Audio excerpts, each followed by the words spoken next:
அனைவருக்கும் வணக்கம். இந்த இஸ்ரேல் பாலஸ்தீன பிரச்சனையை பற்றி எல்லாருமே இப்போ ரெகுலராக பேசி வந்துட்டு இருக்காங்க. நம்மளும் தொடர்ச்சியாக அதை கவர் பண்ணி வந்துட்டு இருக்கிறோம். ஆனால் இந்த வீடியோவில் அந்த பிரச்சனையை தவிர்த்து மற்ற முக்கியமான ஜியோ பாலிட்டிக்ஸ் அண்ட் டிஃபென்ஸ் அப்டேட்ஸை இந்த வீடியோவில் நம்ம இதுக்கு முன்னாடி ரெகுலராக பார்க்குற மாதிரி வந்துட்டு நம்ம பார்க்க போகிறோம். ஏன்னா நிறையா நண்பர்கள் கேட்டாங்க, இந்த இந்தியா கனடா பிரச்சனை வந்துட்டு என்னாச்சு, உக்ரைன் ரஷ்யா போரில் என்ன நடந்து வந்துட்டு இருக்கு, இதெல்லாம் சொல்லுங்க அப்படின்னு சொல்லி கேட்டாங்க. ஃபர்ஸ்ட் இந்த இந்தியா கனடா பிரச்சனைக்கு வந்துட்டு வர்றேன். தேவையில்லாமல் ஒரு விஷயத்தை தொட்டு கடைசியில் அது ஜஸ்டின் ட்ரூடோ அவர்களுக்கு ஒரு மிகப்பெரிய பேக்ஃபயர் ஆயிடுச்சு. இப்போது நேற்று நடந்த அந்த ஒரு சம்பவம் வந்து பார்த்தீங்கன்னா கண்டிப்பாக கனடாவினுடைய பார்லிமெண்ட்டை உழுக்கும். வரப்போகிற செஷனில் வந்து எதிர்க்கட்சி தலைவர் பயங்கரமான கேள்விகளை வந்துட்டு கேட்பார். நேற்றே கனடாவினுடைய அந்த ஃபாரின் மினிஸ்டர் வந்து பத்திரிகையாளர்களோட அந்த கேள்விக்கு பதில் சொல்ல முடியலை. என்ன நேற்று ப்ரெஸ் மீட்டில் கனடாவினுடைய ஃபாரின் மினிஸ்டர் ஜோலி வந்து சொல்லியிருக்கிறாங்க அப்படின்னா, இந்தியா வந்து அஃபீஷியலாக நம்மளுடைய டிப்ளமேட்ஸை எக்ஸ்பெல் பண்ணிட்டாங்க. 41 பேரை நீங்கள் இங்கே இருக்கவே கூடாதுப்பா, கிளம்புங்கப்பா அப்படின்னு சொல்லிட்டு கழுத்தை பிடிச்சி தள்ளாத குறையா நம்ம வந்து அவங்கள வெளியேற்றியாச்சு. ஸோ இந்த விஷயத்தை அதிகாரப்பூர்வமாக அவங்களுடைய அந்த பத்திரிகையாளர்கள்கிட்ட கனடாவினுடைய ஃபாரின் மினிஸ்டர் வந்துட்டு சொல்கிறாங்க.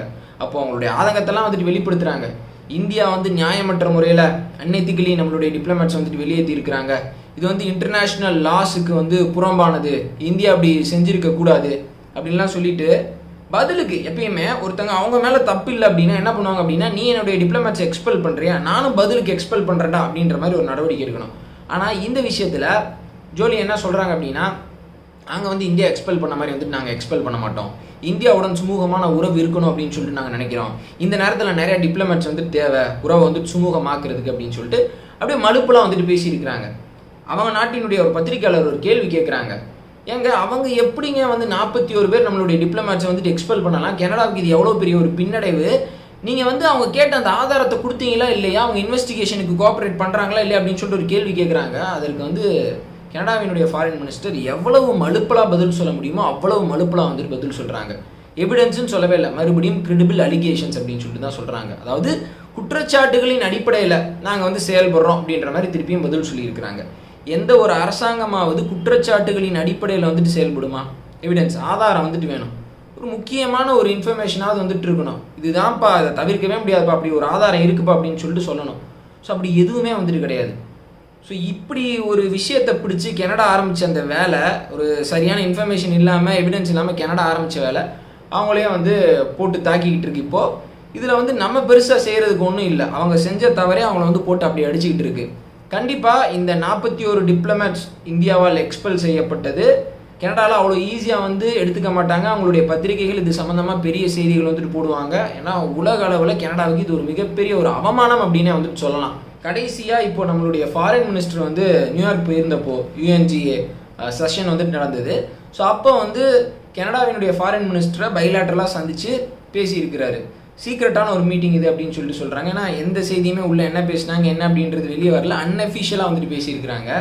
அப்போ கனடாவினுடைய ஃபாரின் மினிஸ்டர் வந்து நம்மளுடைய ஃபாரின் மினிஸ்டர் கிட்ட ஒரு பெரிய ரெக்வஸ்ட் வந்துட்டு வச்சிருக்கிறாங்க. இதற்கடுத்து எந்த நடவடிக்கைகளையும் நீங்களும் எடுக்காதீங்க, இதோட இதை எஸ்கலேட் பண்ணாமல் அப்படியே வந்துட்டு நம்ம நிப்பாட்டிக்கலாம் அப்படின்னு சொல்லியிருக்கிறாங்க. ஆனால் அதை மீறியும் இந்த 41 டிப்ளமேட்ஸை நம்ம வந்து எக்ஸ்பெல் பண்ணியிருக்கிறோம்.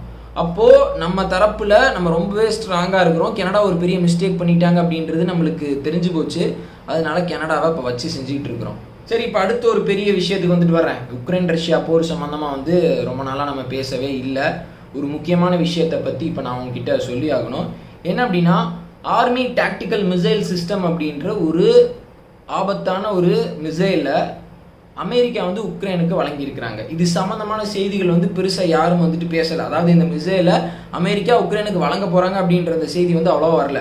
ஹிமார் அர்ட்டிலரி சிஸ்டம் வந்து அமெரிக்கா உக்ரைனுக்கு வழங்க போகிறாங்க அப்படின்றது ஒரு பெரிய செய்தியாக வந்தது. யுனைடெட் கிங்டம் வந்து இந்த ஸ்டார்ம் ஷேடோ மிசைலை வந்துட்டு உக்ரைனுக்கு வழங்க போகிறாங்க அப்படின்றது ஒரு செய்தியாக வந்துட்டு வந்தது. ஆனால் இந்த ஆர்மி டாக்டிக்கல் மிசைல் சிஸ்டமை அமெரிக்கா வந்து சத்தமே இல்லாமல் வந்துட்டு உக்ரைனுக்கு வழங்கியிருக்கிறாங்க. நிறைய பேர்த்துக்கு உக்ரைன் கிட்ட அந்த மிசைல் இருக்குது அப்படின்றது எப்போ தெரிய வந்தது அப்படின்னா, இந்த அக்டோபர் 17 உக்ரைன் வந்து கன்ஃபார்ம் பண்ணுறாங்க, இந்த மாதிரி அமெரிக்கா வழங்கின இந்த நவீன ஆயுதத்தை நாங்கள் பயன்படுத்தி இருக்கிறோம் அப்படின்னு சொல்லிட்டு சொல்கிறாங்க. சரி, இதென்ன army tactical missile system, ATACMS அப்படின்னு சொல்லிட்டு சொல்லுவாங்க. இதை வந்து M39 அப்படின்னு சொல்லிட்டு குறிப்பிடுவாங்க. ஸோ அமெரிக்காவினுடைய இந்த M39 மிசைல் வந்து பார்த்துக்கிட்டிங்கன்னா கிட்டத்தட்ட 2 டன் வெயிட்டு, 13 அடி 13 ஃபுட் நீளம், 13 அடி ஸோ இப்படிப்பட்ட ஒரு பெரிய மிசைல் வந்து எதற்கு பயன்படுத்தப்படுகிறது அப்படின்னு பார்த்துக்கிட்டிங்கன்னா, எதிரிகளினுடைய அந்த ஏர் பேஸை இல்லை அந்த ரன்வே வந்துட்டு ஒன்றுமே இல்லாமல் பண்ணுவதற்கு. ஏன்னா ஒன்றுமே இல்லாமல் அப்படின்னு சொல்லிட்டு சொல்கிறேன், அவ்வளோ பெரிய இம்பேக்ட் இது ஏற்படுத்துமா அப்படின்னு கேட்டுக்கிட்டிங்கன்னா, ஆமாம், இந்த மிசைலில் வந்து கிட்டத்தட்ட 1000 பாம்லெட்ஸ், அதாவது சின்ன சின்ன பாம்ஸ் வந்துட்டு இருக்கு.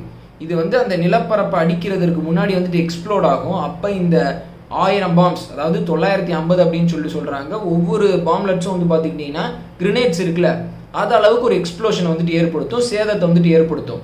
ஸோ இவ்வளவும் 1000 பாம்ஸும் வந்துட்டு ஒரு இடத்துல ஹிட் ஆகிறப்போ, மிசைல் ஹிட் ஆகிறப்போ வந்துட்டு எக்ஸ்ப்ளோட் ஆச்சுன்னா, செதறி எக்ஸ்ப்ளோட் ஆச்சுன்னா எவ்வளோ பெரிய தாக்கத்தை ஏற்படுத்தும். அமெரிக்கா வந்து இந்த மிசைலை ஈராக் வாரில் பெரிய அளவுக்கு பயன்படுத்தி இருக்கிறாங்க. கிட்டத்தட்ட 400 மிசைல்ஸ் வந்துட்டு இந்த மிசைல் வந்துட்டு அவங்க ஃபயர் பண்ணியிருக்கிறாங்க. இந்த மிசைல் வந்து இப்போ இன்டர்நேஷ்னலி பேண்ட், இது யாரும் பயன்படுத்தக்கூடாது, எந்த நாடும் இப்போ இது அவ்வளோவா பயன்படுத்துறதே இல்லை, அமெரிக்காவே வந்துட்டு பயன்படுத்துறது இல்லை. அப்படிப்பட்ட ஒரு மிசைலை வந்து உக்ரைனுக்கு அமெரிக்கா வழங்கியிருக்கிறாங்க. ஸோ இந்த மிசைலை வச்சு வந்து பார்த்துக்கிட்டிங்கன்னா, இந்த அக்டோபர் 17ஆம் தேதி உக்ரைன் வந்து ரஷ்யாவினுடைய 2 ஏர் பேஸஸ் மேலே தாக்குதல் நிகழ்த்தியிருக்கிறாங்க.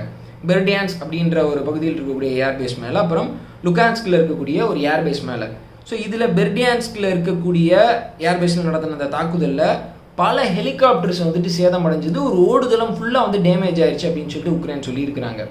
ஸோ இந்த பாம்லெட்ஸ் வந்துட்டு எக்ஸ்ப்ளோட் ஆகுதுல்ல, அதனால் பார்த்துக்கிட்டிங்கன்னா கிட்டத்தட்ட 1000 யார்ட்ஸுக்கு மேலே, யார்ட்ஸ் அப்படின்னா கிரிக்கெட்டில் வந்து ஒரு அந்த பிச் வந்து 22 யார்ட்ஸ்ன்னு சொல்லிட்டு சொல்லுவாங்கன்னு நான் நினைக்கிறேன். 1000 யார்ட்ஸ்னால் வந்துட்டு பாருங்கள், எனக்கு தெரிஞ்சு ஒரு கிரிக்கெட் கிரவுண்டோட அதிக பரப்பளவு உள்ள ஒரு இடம் வந்துட்டு சேதமாகும் இந்த பாம்லெட்ஸ் வந்துட்டு வெடிக்கிறதுனால. ஸோ ஒரு ரன்வே வந்து பெரிய அளவுக்கு டோட்டலாக டேமேஜ் ஆகிருக்கு. ஸோ இதற்கப்புறம் ரஷ்யாவினுடைய ஃப்ரண்ட்லைன் ஏர்பேஸஸ் வந்து இந்த மிசைலினுடைய தாக்குதலுக்கு உள்ளாகும். ஸோ அதனால் ரஷ்யாவோட அந்த ஃப்ரண்ட்லைன் ஏர்பேஸஸ் வந்து இனிமேல் ஈஸியாக ஆப்ரேட் பண்ணிட முடியாது அப்படின்ற மாதிரி வந்துட்டு சொல்கிறாங்க. ரஷ்யாவினுடைய KA-52 அட்டாக் ஹெலிகாப்டர் வந்து பார்த்துக்கிட்டிங்கன்னா இதற்கு முன்னாடி ஃப்ரண்ட் லைனில் ரொம்பவே ஈஸியாக செயல்பட்டு வந்துட்டு இருந்தது. உக்ரைனுக்கு வந்து அந்த ஹெலிகாப்டர் எப்படி அடிக்கிறது அப்படின்றது தெரில. ஏன் அப்படின்னா அவங்களுடைய அந்த மேன்பேட்சின் மூலமாக அடிக்க முடியல. அந்த ஹெலிகாப்டர் வந்து கிட்டத்தட்ட அந்த மேன்பேட்சினுடைய ரேஞ்சை விட்டு கொஞ்சம் தள்ளி இருந்து சேஃபாக வந்துட்டு அடிக்குது. உக்ரைன் வந்து அவங்களுடைய ஃபைட்டர் ஜெட்ஸை வச்சும் இந்த ஹெலிகாப்டர் கண்ட்ரோல் பண்ண முடியல. ஏன் அப்படின்னா ரஷ்யாவினுடைய ஃபைட்டர் ஜெட்ஸ் வந்து இந்த ஹெலிகாப்டரோட அந்த ஆப்ரேட்டிங் ஜோனுக்கு வந்துட்டு பாதுகாப்பாக வந்துட்டு இருக்கு. ஸோ அப்போ இப்போ உக்ரைன் வந்து இதற்கு வேற என்ன சொல்யூஷன் கண்டுபிடிச்சிருக்கிறாங்க அப்படின்னா அமெரிக்காவினுடைய இந்த மிசைல்.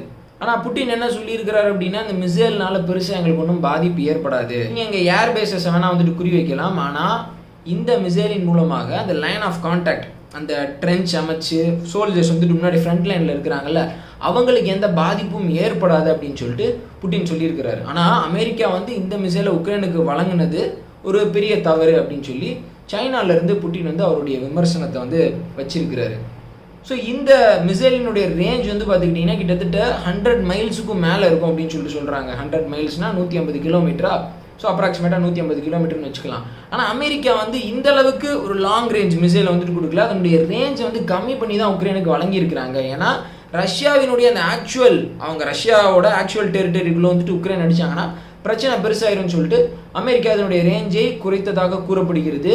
இந்த மிசைல் வந்து பார்த்துக்கிட்டிங்கன்னா அமெரிக்கா கிட்ட ஏகப்பட்ட மிசைல்ஸ் இருப்பதாக வந்துட்டு சொல்கிறாங்க. இந்த மிசைல் அமெரிக்காவும் வந்துட்டு பயன்படுத்த போகிறதில்ல, அவங்க வச்சிருக்கக்கூடிய அந்த மிசைல்ஸ் எல்லாமே இனிமேல் வரப்போகிற காலங்களில் உக்ரைனுக்கு மாற்றி விடுவாங்க. ஸோ அதனால் ரஷ்யாவினுடைய அந்த ஃப்ரண்ட் லைன் ஏர்பேஸஸினுடைய அந்த ஆப்ரேஷன் வந்து பெரிய அளவுக்கு தடைப்படும் அப்படின்னு சொல்லி ஒரு பக்கம் சொல்கிறாங்க. இன்னொரு பக்கம் என்ன சொல்கிறாங்க அப்படின்னா, இல்லைங்க ஏற்கனவே நிறைய நவீனமான ஆயுதங்களை மேற்கத்திய நாடுகள் உக்ரைனுக்கு வழங்கியிருக்கிறாங்க, அதனால் பெரிய மாற்றம்லாம் ஒன்றும் வந்துட்டு ஏற்படலை. இந்த ஸ்டார்ம் ஷேடோ மிசைல் வந்துட்டு வழங்கினாங்க, லெப்பர்ட் டேங்க்ஸ் வந்துட்டு வழங்கினாங்க, இதனால் உக்ரைனுடைய கவுண்டர் அஃபென்சிவ்க்கு எந்த விதமான பெரிய அட்வான்டேஜும் வந்துட்டு கிடைக்கல அப்படின்னு சொல்லியிருக்கிறாங்க.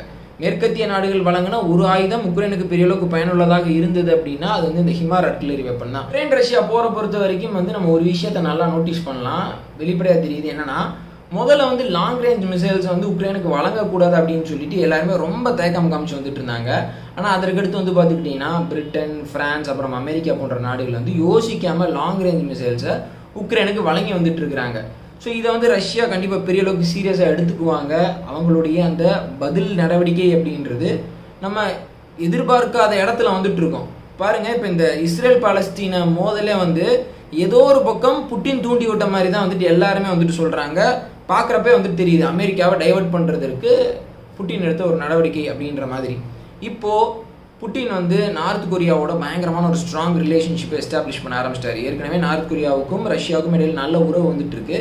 இப்போது நேற்று வியாழக்கிழமை ரஷ்யாவினுடைய ஃபாரின் மினிஸ்டர் லாவ்ரோவ் வந்து நார்த் கொரியா வந்துட்டு போயிருக்கிறாரு. அங்கே போயிட்டு நார்த் கொரியாவை பயங்கரமாக பாராட்டி பேசியிருக்கிறாரு. இதனால் வரை இல்லாத அளவுக்கு ரஷ்யா நார்த் கொரியா உறவுகள் வந்து ரொம்பவே சிறப்பாக இருக்குது அப்படின்னு சொல்லியிருக்கிறாரு. இதே சமயத்தில் புட்டின் வந்து முந்தா நேற்று சீனாவிலேருந்து நிறைய முக்கியமான விஷயங்களை ஜி ஜின்பிங் கிட்ட ஃபர்ஸ்ட் ஹேண்டாக எடுத்து சொல்லியிருக்கிறாரு. உக்ரைன் ரஷ்யா போகிற என்ன நிலைமையில இருக்குது, மிடில் ஈஸ்ட் பற்றிலாம் வந்துட்டு பேசியிருக்கிறாரு. ஸோ ஒரு ஸ்ட்ராங் ஆக்சிஸ் வந்துட்டு கிரியேட் ஆயிடுச்சு, China, Russia, north Korea. So வருங்காலத்தில் இந்த உக்ரைன் ரஷ்யா போர் பெருசாகுது, இல்லை இந்த இஸ்ரேல் பாலஸ்தீன மோதல் வந்துட்டு பெருசாகுதுன்னா இவங்க 3 பேரும் ஒன்றா இணைஞ்சு, இன்னொரு ஆளை விட்டுட்டேன் 4வது ஆள் ஈரான், இவங்க 4 பேரும் ஒன்றா இணைஞ்சு பெரிய அளவுக்கு செயல்படுவாங்க. அதற்கான பேஸ் வந்துட்டு கிரியேட் ஆயிடுச்சு. சரி, இப்போ நம்ம இந்தியா சம்மந்தமான முக்கியமான விஷயத்துக்கு நான் வர்றேன். இந்த புதன்கிழமை நம்மளுடைய இந்தியன் ஏர்ஃபோர்ஸ் வந்துட்டு என்ன சொன்னாங்க அப்படின்னா, சூகாய் 30 ஃபைட்டர் ஜெட்ல இருந்து எக்ஸ்டெண்டட் ரேஞ்ச் பிரம்மோஸ் மிசைலை வெற்றிகரமாக சோதனை பண்ணியிருக்கிறோம் அப்படின்னு சொன்னாங்க. தென்னிந்தியாவில் இருக்கக்கூடிய ஒரு முக்கியமான ஏர்பேஸில் இருந்து, எந்த ஏர்பேஸ் அப்படின்னு சொல்லி குறிப்பிடல, ஒரு முக்கியமான ஏர்பேஸில் இருந்து சூகாய் போர் விமானம் வந்து பார்த்துக்கிட்டிங்கன்னா கிட்டத்தட்ட 1500 கிலோமீட்டர் தூரம் ட்ராவல் பண்ணி பிரம்மோஸ் மிசைலை ஃபயர் பண்ணியிருக்கு. ஸோ அப்போது பிரம்மோஸ் மிசைலோட ரேஞ்ச் வந்து பார்த்துக்கிட்டிங்கன்னா இப்போ ஃபயர் பண்ணது எக்ஸ்டெண்டட் ரேஞ்ச் அப்படின்னு சொல்கிறாங்க. ஸோ கண்டிப்பாக இது வந்து 500 கிலோமீட்டர் ரேஞ்ச் இருக்கும் அப்படின்னு சொல்லிட்டு கூறப்படுது. ஸோ 1500 ப்ளஸ் ஒரு 500, இதனுடைய ரேஞ்ச் வந்து பார்த்துக்கிட்டிங்கன்னா கிட்டத்தட்ட இந்தியன் ஓஷனுக்குள்ளே பெரிய அளவுக்கு ஒரு டீப் ஸ்ட்ரைக்கை பண்ண முடிகிற அளவுக்கு இருக்குது இந்த ரேஞ்ச்.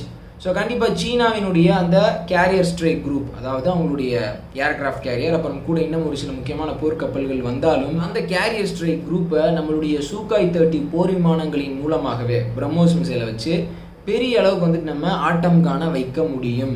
ஸோ இதே மாதிரியே நிறையா சூகாய் 30 ஃபைட்டர் ஜெட்ஸில் பிரம்மோஸ் மிசைலை நம்ம இண்டெக்ட் பண்ணி அந்த ஃப்ளீட்டை நம்ம பெரிய அளவுக்கு தென்னிந்தியாவில் வச்சுருந்தோம்னாலே சீனாவுக்கு வந்துட்டு கதிகலங்கி போயிடும் அப்படின்னு வந்துட்டு சொல்லலாம். சீனா என்ன தான் அவங்களுடைய நேவியினுடைய பவரை இன்க்ரீஸ் பண்ணி வந்துட்டு இருந்தாலும் இந்தியன் ஓஷனுக்குள்ளே வந்துட்டு அவங்க வர்றப்போ அவங்களுக்கு ஒரு பெரிய த்ரெட் வந்து இந்தியாவால் இருக்கிறது அப்படின்றத மீண்டும் நம்மளுடைய ஆர்ம்டு ஃபோர்ஸஸ் வந்து வெளிப்படையாக வந்துட்டு காமிச்சிருக்கிறாங்க. ஸோ இப்போ பண்ணியிருக்கக்கூடிய அந்த எக்ஸ்டெண்டட் ரேஞ்ச் பிரம்மோஸினுடைய அந்த சோதனையை வந்து பார்த்துக்கிட்டிங்கன்னா சீனாவுக்கு நம்ம விடுக்கக்கூடிய ஒரு எச்சரிக்கை, மறைமுகமான ஒரு எச்சரிக்கை. ஸோ கண்டிப்பாக அதெல்லாம் சீனா வாட்ச் பண்ணிட்டு தான் இருப்பாங்க. இதே மாதிரியே நம்மளுடைய மிசைல் டெவலப்மெண்ட் அப்படின்றது ரொம்பவே சிறப்பாக வந்துட்டு போகணும். அதன் மூலமாக சீனாவுக்கு ஒரு பெரிய டிட்டரன்ஸை வந்துட்டு நம்ம இந்திய பெருங்கடலில் ஏற்படுத்தணும். ஸோ இதனால தான் வந்து அமெரிக்கா, ஆஸ்திரேலியா போன்ற நாடுகள் வந்து இந்தியா கிட்ட அப்படியே வாண்டலாக வந்து நல்லா பேசிகிட்டு இருக்கிறாங்க. வேறு எந்த காரணமும் வந்துட்டு கிடையாது. சரி நண்பர்களே, இதோட இந்த வீடியோ வந்துட்டு நான் முடிச்சுக்கிறேன். வீடியோ பார்த்தமைக்கு ரொம்ப நன்றி. இந்த வீடியோ சம்மந்தமான உங்களுடைய கருத்துக்களை மறக்காமல் கமெண்ட் செக்ஷனில் வந்துட்டு சொல்லுங்கள். குறிப்பாக இந்த உக்ரைன் ரஷ்யா போரை பொறுத்த வரைக்கும் வந்து பார்த்துக்கிட்டிங்கன்னா அடுத்த வின்டர் வந்துட்டு வரப்போகுது. என்ன நடக்க போகுது, யாருக்கு சாதகமான விஷயங்கள் நடக்கும், இல்லை இதே மாதிரி சுச்சுவேஷன் மெயின்டைன் ஆகுமா அப்படின்றதெல்லாம் கமெண்ட் செக்ஷனில் சொல்லுங்கள். மறக்காமல் நீங்கள் தெரிஞ்சுக்கிட்டு இந்த 3 முக்கியமான செய்திகளை உங்களுடைய நண்பர்களுக்கு கொண்டு போய் சேருங்க. ஸோ அவங்களும் தெரிஞ்சுக்கிட்டும். ஜெய்ஹிந்த்.